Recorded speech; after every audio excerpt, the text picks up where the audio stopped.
Don't miss the tea. Subscribe now. Grab a drink, sit down, and turn your phone off because I need you to listen to this. I am absolutely losing my mind. I feel like I'm living in a bad Lifetime movie, and I'm the idiot husband who doesn't see the knife coming until it's buried in his back. You know her, the woman I've been talking about for almost a year. We were exclusive. I thought she was the love of my life. It felt fateful. It felt perfect. But now I feel like I don't know who the hell she is. So let me spill the tea because it tastes like straight-up poison. This whole nightmare started back in October. She was working at a music festival, doing her thing, taking payments through Venmo. She tells me later that this random guy from out of state bought something, paid via Venmo, and started hitting on her hard. She swears she ignored him. She swears no personal info was exchanged. But weeks go by, and suddenly she drops a bomb on me. She tells me that this Venmo guy somehow got her personal cell phone number and her home address. I looked at her text and I'm like, excuse me. Since when does Venmo casually leak your home address to a stranger? It doesn't make sense. I expressed my doubt, telling her it sounded impossible. But she doubled down. She got defensive, claiming she Googled it and her friend said it was possible. So against my better judgment, I accepted her story because I loved her. But then the text started. My girlfriend claimed a random guy got her address through Venmo, and I tried to believe her. But then he texted her saying, I'm coming back to your city to take you out. I was livid. I asked if she blocked him and she said no. If a random man tracks you down and threatens to come to your city, that is predator behavior. You block him immediately. But she dismissed me, acted like I was being dramatic, and made me feel like I was overreacting, so I swallowed my pride. A few more weeks pass.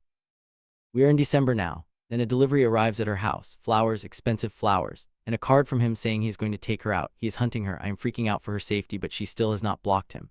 She just love bombs me, telling me to ignore it because I am the one she loves. I told myself she chooses me. This guy is just a nuisance. Fast forward to January 2nd. The new year just started. I'm at work, stressed, trying to focus. My phone buzzes.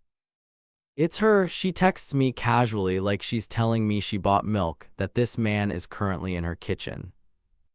She texted me that the stalker was in her kitchen. I felt the blood drain out of my face. I texted back, what do you mean he's in your kitchen? She says, he showed up at my front door. He flew in from out of state just to see me. I felt bad that he made such a long flight and I didn't want to be rude, so I let him in. I felt like I was going to vomit. She let a stalker, a man who stole her information, into her house, where her children live. I felt bad.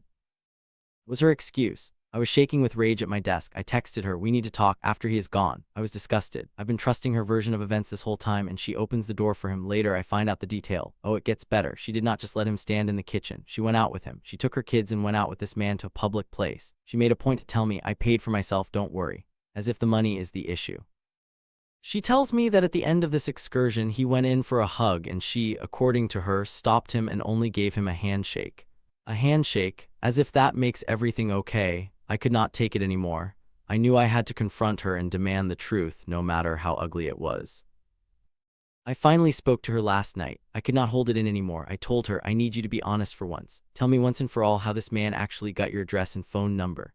She stuck to the story. She looked me in the eye and said, it was through Venmo. I swear, I am dying here. Is there some dark web version of Venmo I don't know about? Because that sounds like a lie. If she's lying about that, she's lying about everything.